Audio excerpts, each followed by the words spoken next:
ყველას მოგილოცავთ დღევანდელ დღეს. ეს არის ერთ-ერთი 12-თაგან ერთ-ერთი საუფლო დღესასწაული, ჯვართამაღლება. წავიკითხეთ სახარება, სადაც გამოკრებილი სახარება, სადაც მოთხრობილი იყო უფლისა ჩვენისა იესო ქრისტეს ჯვარცმის შესახებ. მოკლედ გავიხსენოთ ეს ისტორია. მას შემდეგ რაც უფალი ჯვარს აწვეს და რაც ჩვენ მოვისმინეთ წაკითხულ სახარებაში, როგორ გახვიროდნენ გურიები, აღიღე და ჯვარს აწვე და ჩვენ სახარებაში ვნახეთ, რომ პილატე როგორი მონდომებულია იმისთვის, რომ იქნება არ ჩაიდინონ, იქნება არ მოითხოვონ ეს საზარელი საქმე, იმიტომ რომ თვითონაც ხედავს პილატე, იქ ბევრი რაღაც მოხდა ისეთი, რომელმაც პილატე მიახვედრა, რომ ეს არ იყო ჩვეულებრივი ადამიანი. და მიუხედავად პილატეს რამოდენიმე გზისი მცდელობისა, ბოლოს ისიც კი გააკეთა პილატემ, რომ ესე იგი გააშოლტინა და გამოუყვანა და უთხრა, აჰა, მეუფე თქვენი. აი, ამით ფიქრობდაო, მამები ამბობენ განმარტებლები, რომ ეხა მაინც დაშოშმინდებიანო და ეხა მაინც გაჩერდებიან, მაგრამ აი ეს ხალხი ერი, რომელიც ერთი კვირის წინ, ცოტა ხნის წინ ოსანას უგალობდნენ უფალს და ბაიის რტოებით და იერუსალიმში როგორც მეფე ისე მიიღეს, ეს ხალხი არ ჩერდება და გახვირიან, რომ აღიღე და ჯვარს აწვიეგენ. ბოლოს პილატემ მისცა მათ ჯვარცმად ქრისტე და გარდა იმისა, რომ აღიღე და ჯვარს აწვიეგე, ამის გარდა ხურიები კიდევ ამას იძახოდნენ, რომ სისხლი მაგისი ჩვენზედა და შვილთა ჩვენთა ზედაო. და ჯვარცმიდან რამოდენიმე 2 ათეული წლის შემდგომ დაახლოებით რომის იმპერატორი, როდესაც იყო ტიტუსი, იერუსალიმი, აი ეს ქალაქი მიწასთან იქნა გასწორებული. საშინელი განსასწრელი დაატყდა თავს და შემდგომ უკვე აგერ მეორე საუკუნეში ადრიანე იმპერატორმა აი ამ ქალაქის ადგილზე, იერუსალიმის ადგილზე ააშენა ახალი ქალაქი და სახელი დაარქვა თავისი, ადრიანოპოლისი დაარქვა და კანონით აკრძალა ხსენება იმისა, თუ ვინმე გაიხსენებდა როდესმე, რომ აქ იყო ქალაქი იერუსალიმი, კანონით აიკრძალა. გესმით? შემდეგ და იმ ადგილას, სადაც მაცხოვარი ჯვარს ეცვა, აი გოლგოთის ადგილი, სადაც იყო და იქვე ახლოს არის აღდგომის,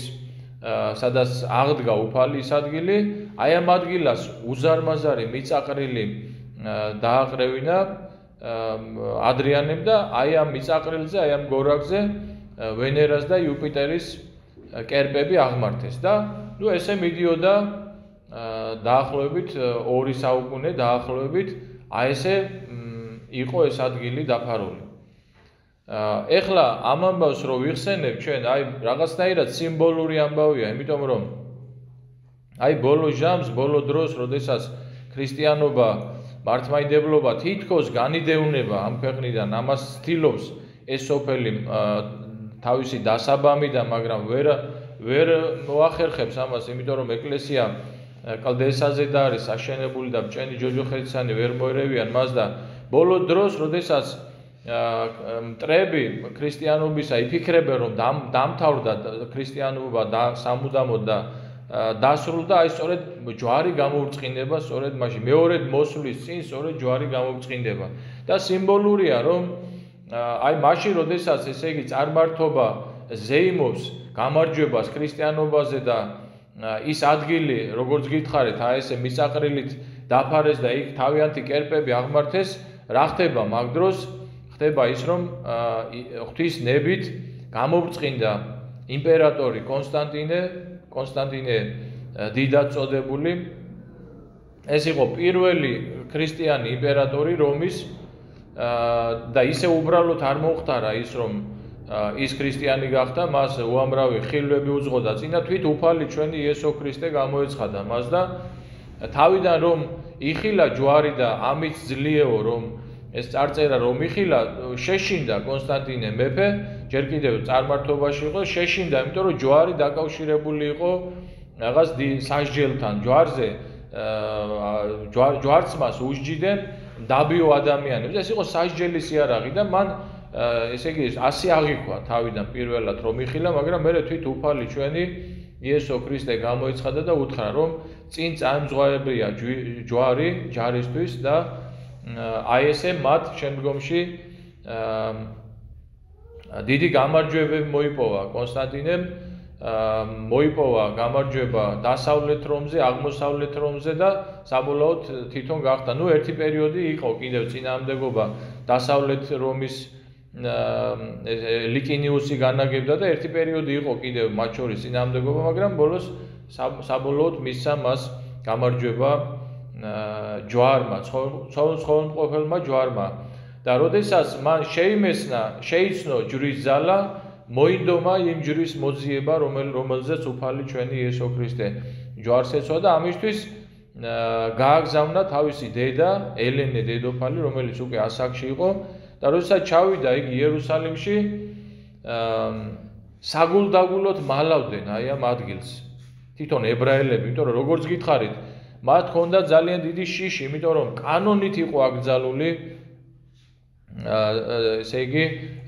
გახსენება იმისა თუ რა მოხდა ამ ქალაქში და რა იყო საერთოდ. ამიტომ ისინი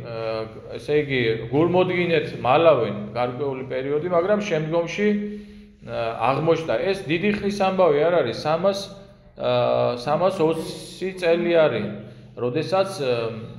ელენე დედოფალი მიდის აი ამ ჯვრის მოსაძიებლად და ესე რომ 3 საუკუნე არც ისე დიდი პერიოდია, 2 საუკუნე უпростоრად 2 საუკუნე ნახევარი არც ისე დიდი პერიოდია იმისთვის რომ ვინმე არ ყოფილიყო შემორჩენილი და მართლაც აღმოჩნდა ესეთი ებრაელი ერთ-ერთი იუდა არის მისი სახელი, რომელმაც ძალიან ესე იგი ზედმიწევნით იცოდა ყველაფრის შესახებ. თავიდან თვითონაც უარობდა, მაგრამ მერე როდესაც საპრობილეშიც კი გამოამწყვდიეს ამის გამო, მერე ბოლო-ბოლო აღიარა და ნახეს ეს ადგილი, გაწმინდეს, დაანგრიეს ეს კერპები, გაწმინდეს ეს ადგილი და აღმოჩნდა იქ იპოვეს 3 ჯვარი. მაგრამ ამ 3-დან რომელი იყო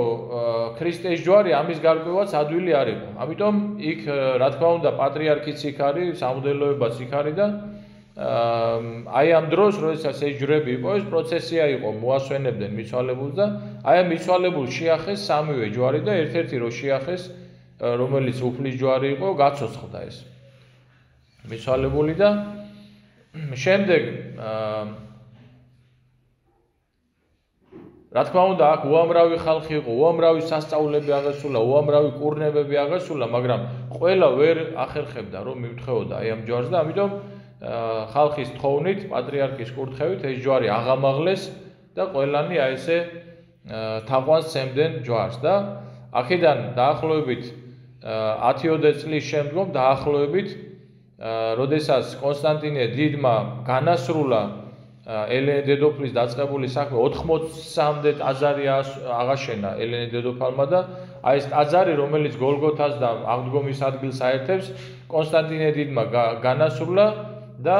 შემდგომში როდესაც ამ ტაძრის კურთხევა შედგა დაწესდა ეს დღესასწაული ჯვართამაღლების დღესასწაული და ეკლესია დღესამომდე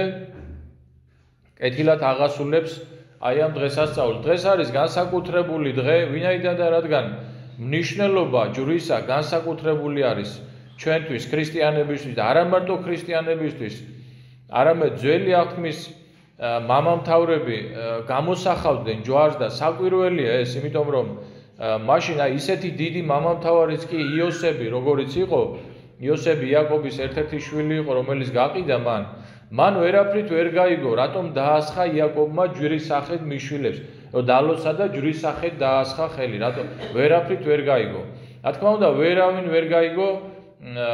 აი საკითხები მოგვითხრობ ჩვენ, რა ნიში გამოსახა მოსემ კვერთხით, როდესაც გაიპო მეწამული ზღვა და გავიდნენ ისინი ზღვაში და საკითხები გვამცნობს, რომ სწორედ ჯვრის ნიში იყო. და გაუგებარი იყო, რა თქმა უნდა და გაუგებარია დღესაც. რასაც იგავთა წინში ჩვენ ვკითხულობთ, გუშინ წავიკითხეთ ეს საწინასწარმეტყველო, რომ შვილო ესე იკითხება, ნუ სულ მოკლე იქნები სწავლასა უფლისასა და ნუცა დაახსნდები მხილებასა მისა, რამე თუ რომელი უყვარს უფალსას წყლავს და ტანჯის ყოველი შვილი. გაუგებარი იყო ეს, რა თქმა უნდა, ძველ ათმაში და გაუგებარია დღესაც. წარმოიდგინეთ, დღეს ქრისტიანიერი ვარ ჩვენ და ჩვენ რომ დავждეთ და დავფიქრეთ, აი მამები ვარ, ჩობლები ვარ და ვკითხულობთ როგორ რაღაცას, რომ ღმერთს რომ ვინც უყვარსო და ვინც შვილად გამოირჩიაო, სწორედ იმას ტანჯავს. და პირველ რიგში ეს წინასწარმეტყველება აღსრულდა ჩვენი უფლის იესო ქრისტეს ჯვარცმის ჟამს, როდესაც იგი მამას თქვენ გახსოვთ სახარებაში როგორ ევედრება, რომ მამაო ამაშორე სასმისი, მაგრამ ბოლოს ესე მთავრდება ეს ლოცვა, რომ არა როგორც ჩემი ნება იქნება, არამედ როგორც შენი ნება იქნება და პავლე მოციქული შემდგომ იტყვის ქრისტე ჯვარს, ესე იგი მორჩილი იქნა ვიდრე სიკვდილამდე და სიკვდილითა მი ჯვარისათა. აი როგორც ისააკის შეწირვა იყო წინასახი ამის, ხო? როდესაც აბრაამის მიყავს ისააკი შესაწირა და ისააკი მდუმარეთ მიყვება და ბოლოს როდესაც მივლენ სამსხვერპლოსთან, ისააკი ეტყვის, აჰა მამაო, მსხვერპლი და შეშა, აჰა შეშა და დანა აქ არისო და მსხვერპლი სადღა არისო. და აბრაამი ეუბნება ესეთ სიტყვებს, ღმერთმან იხილოს თავისა თვისისა მსხვერპლი შვილო. აი აქ ჩერდება ისააკი, აღარ აგძელებს და აი ეს ესე იგი ეს წინასწარმეტყველება აღსრულდა და ესე იგი ჩვენთვის ყველაზე უფრო დიდი განმარტება ჯვრისა სწორედ აი ეს არის, რომ ესე იგი როდესაც მეტ განსასწრებლებში ვართ, როდესაც მეტად ვიტანჯებით, როდესაც მეტად ესე იგი დაეშვება ჩვენზე უფლის მიერ მოვლენებული განსასწრებლები, მეტად უნდა გვახსოვდეს, რომ მეტად უყვარ ვართ უფალს და არავინ არ უნდა იფიქროს ის, რომ ამ ცხოვრებაში უფალს ვინმე სჯის, უფალი ვინმე სჯის. არავითარ შემთხვევაში ყველა დაშვება, რომელიც ამ ცხოვრებაში დაიშვება, რაც არ უნდა დიდი ტკივილი იყოს ესა, ყველა დაშვება არის უფლის მოწოდება. და დღევანდელი დღე არის განსაკუთრებულად აი ამ მოწოდების დღეებიდან, იმიტომ რომ უფალი ამბობს სახარებაში ესეთ სიტყვებს გუშინ წავიკითხეთ, რომ მე ოდეს ავმაღლდე ზეცად ყოველი მოვიზიდნე ჩემდა. ასე რომ ესეთი რამე სხვა რაღაც შემთხვევებზე არ უთქვია, ან არ უთქვია, რომ მე ოდეს თაბორის თაზე ფერი ვიცვალო ყოველი მოვიზიდნე ჩემდა, ან სხვა შემთხვევის დროს არ უთქვია, ჯვარცმის შესახებ თქვა ესა. მე ოდეს ავმაღლდე ზეცად ყოველი მოვიზიდნე ჩემდა. ანუ რას ნიშნავს ესა, რომ ჯვარი და ჯვარცმა არის ისეთი განგებულება უფლისა, რომელსაც გულგრილად ადამიანი თუ პირუტყვის სახით არ ქცეულა და თუ არ აღსულებულა მისზე ის სიტყვები, რაზეც ფსალმოში წერია, კაცი პატივსა შინაიყო და არა გულისხმა ხო, ბაძვიდა იგი პირუტყთა უგუნურთა და მიემსგავსა მათო, აი ამის გარდა სხვა შემთხვევაში ვერავინ ვერ იქნება გულგრილი, ან და ტვინი და გული უნდა კონდეს გაყინული, ან და როდესაც მივა ჯვართან დადგება ჯვრის წინაშე, აუცილებლად აი როგორც აი მამა გაბრიელის საოცარი ამბავი არის მოთხრობილი, ერთხელ ქუჩაში გაიგონა, მან ბავშვი იყო და რავა ქრისტესათვის ჯვარცმასვიო ვიღაცას უთხრა. და წამოვიდა მაშინ წმინდა ბარბარეს ეკლესია იყო და მივიდა და დადგა ჯვარცმის წინაშე. დიდი ჯვარცმა იყო იქა ქრისტე ჯვარცმული და ტირილით ეუბნება, რომ რატო გაცვესო ჯვარზეო, ახლა გავიგეო ესო ქრისტესავითო ჯვარზე, რატო გაცვესო ჯვარზეო და მოდის მასთან ვიღაც ადამიანი, რომელიც აძლევს წიგნს და ეუბნება, რომ აქ არის მოთხრობილი ყველაფერი აი ამის შესახებ და ეს წიგნი იყო სახარება და ამის მერე მამა გაბრიელი გახდა ის მამა გაბრიელი, რომელიც არის ამ საუკუნის უდიდესი წმინდანი. და დღევანდელი დღე განსაკუთრებული არის. დღეს, როგორც აი ლამაზად ვკითხულობ საკითხავებში, დღეს შემოვალს ჯვარი ქრისტესი და მორწმუნენი შეიტკბობენ სურვილით და მოისთვლებენ მისგან კურნებასა სულთა და ხორცთა მათასა. და ყოველთა ნებათა ზესთა ექნებიან. შიშით და სურვილით ამბორს უყოფთ. შიშით ბრალთათვის, ვითარცა უღირსთა, ხოლო სიხარულით მადლთათვის, რომელთა მოსცემს ყოველთა დაბადებულთა მიზე და დამშვალული ქრისტე, რომელს აქვს მშვიდობა და დიდი წყალობა. აი ეს აღესულა დღეს ჩემო ძვირფასებო, რომელიც ზის ზედა ქერუბიმთა ღმერთი, რომელიც ქერუბიმთა ზედა ზის ჯვარცმული ხილვების და შეიძან ყოველი ქვეყანა ჭეშმარიტად და ღირსად, ამის დამნახველი ყოველი ქვეყანა შეიძრას უნდა და შეიძრა კიდეც, იმიტომ რომ თქვენ გახსოვთ მაშინ ჯვარცმის დროს მოხდა კიდეც მიწაც იზრა, მზე დაბნელდა, ყოველმა ქნილებამ დაიფარა თავისი შარავანდედი, მაგრამ ადამიანი, რომელიც ყველაზე მეტად უყვარს უფალს, აი ადამიანი ესე ურცხვად, ესე უტუხად იდგა და იძახოდნენ, თუ ხარ შენ ქრისტე, იხსენ თავი და შენ თავსაც უშველე და ჩვენს, აი ეს ერთ-ერთი ავაზაკი ეუბნებოდა და სხვაებიც აყვედრიდნენ მას. აი ამ დღეს აღნიშნავს დღევანდელი დღე. საკვირველია თითქოს დღევანდელ დღეს ერული თვალსაზრისით რომ აიღოთ დღევანდელ დღეს თითქოს უნდა იყოს ყველაზე დიდი გლოვის დღე, იმიტომ რომ ჩვენ ადამიანებმა ჩვენი ხელით რომელიც ღმერთმა შექმნა თავისი ხელით, ის ხელები ჩვენ ლურსმებით ჯვარზე მივამშვალეთ. თითქოს დღეს უნდა იყოს გლოვის დღე, მაგრამ აქაც ბრწყინავს უფლის მოწყალება, რამე თუ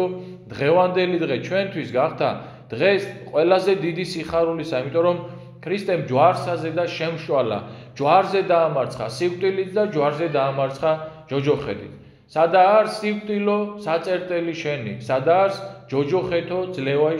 შენი, ღაღადებ შემდგომ პავლე მოციქული და აი ამ საკითხავში, რომელიც ჩვენ აღმოვიკითხეთ, ძალიან კარგად არის განმარტებული დღევანდელი დღის მნიშვნელობა და თქვენს და ჩვენს მოვიდეთ ჯვარს ვემთხვიოთ შიშით და სურვილით. შიშით იმის გამო რომ ჩვენ დიდად სოდვილი ადამიანები ვართ და სურვილით იმის გამო რომ აი ამ ჯვრიდან ჩვენ ჯოჯოხეთზე გამარჯვება მოვიპოვეთ, სიკვდილზე გამარჯვება მოვიპოვეთ და უამრავ კურნებას ვიღებთ. აი არ არსებობს არც ერთი საიდუმლო, არ არსებობს ეკლესიაში არც ერთი კურთხევა, არც ერთი რაიმე მღვდელმოქმედება, რომ ჯვრის ნიშით არ აღესრულებოდეს და ჯვრის ნიშით მოფენილი არის მთელი ქვეყნიერება. არა მარტო ახალ აღთქმაში, არამედ ძველ აღთქმაში ჯვრის ნიშით მოფენილი იყო მთელი ძველი აღთქმის. აი ჩვენ გვახსოვს მოსემ ამალეკთან ბრძოლის დროს როგორ განიპყრა ხელი ჯვრის სახე და როგორ ძლია ამალეკს მეწამული ზღვის გაპობა გავიხსენეთ, იაკობის მიერ იოსების შვილების დალოსვა გავიხსენეთ და უამრავი ნიში და სასწაული რკინის გველი ძველი აღთქმის ისტორიაში იყო ესეთი შემთხვევა, როდესაც გველები შემოესიათ ებრაელებს და მოსემ გააკეთებინა რკინის გველი, აღამაღლებინა და ესე თქვა, ვინც სარწმუნოებით შეხედავს აი ამ გველს, ის გადარჩებაო და ეს რკინის რვალის გველი, რკინის გველი იყო სწორედ წინასახე ჯვრისა და სავსე არის ძველ აღთქმაში, როგორც აი ცოტა ხნის წინ ჩვენ ღვთისმშობლის დღესასწაული ვიდღესასწაულეთ და მისი წინასახეობითი გამოხატვით სავსეა ძველი აღთქმა, ასევე სავსეა წინასახეობითი გამოხატვით სავსეა ძველი აღთქმა ჯვრის ნიშით და ჩვენთვის ჯვარცმული ქრისტე, რომელმაც გამოგვიხსნა ჩვენ სწორედ ჯვარზე გამოგვიხსნა ცოდვის და ჯოჯოხეთის ტყვეობიდან, როგორც გითხარით, ბოლო დროს სწორედ ჯვრის ნიშით იქნება ძლევა ქრისტიანების წარმართა და უღუთოთა ზედა და ღმერთმა გაგვაძლიეროს ჩვენ, რათა აი ამ დღეს, რომელიც მოახლოებული არის, აი ამ დღეს შევხვდეთ სურვილით და სიხარულით და არა ვაებით და ვიშვიშით, როგორც წერია გამოცხადების წიგნში, რომ ამ დროსო ეტყვიანო მთებსო დაგვეცენი, ჩვენ უნდა დავფარენითო, ანუ სიკვდილს ინატრებენ ადამიანები, მაგრამ ვერც ამას ვერ მიიღებენ, იმდენად გაიშლება და გაფართოვდება უჯულება. ჩვენ კი სხოვსყოფელ ჯვარს და მასზე ჯვარცმულ ქრისტეს და მის მადლს და მის წყალობას მინდობილნი გავალ სამშვიდობოს ჩვენ, ვითარცა ღმერთსა უნდეს, რომელიც არის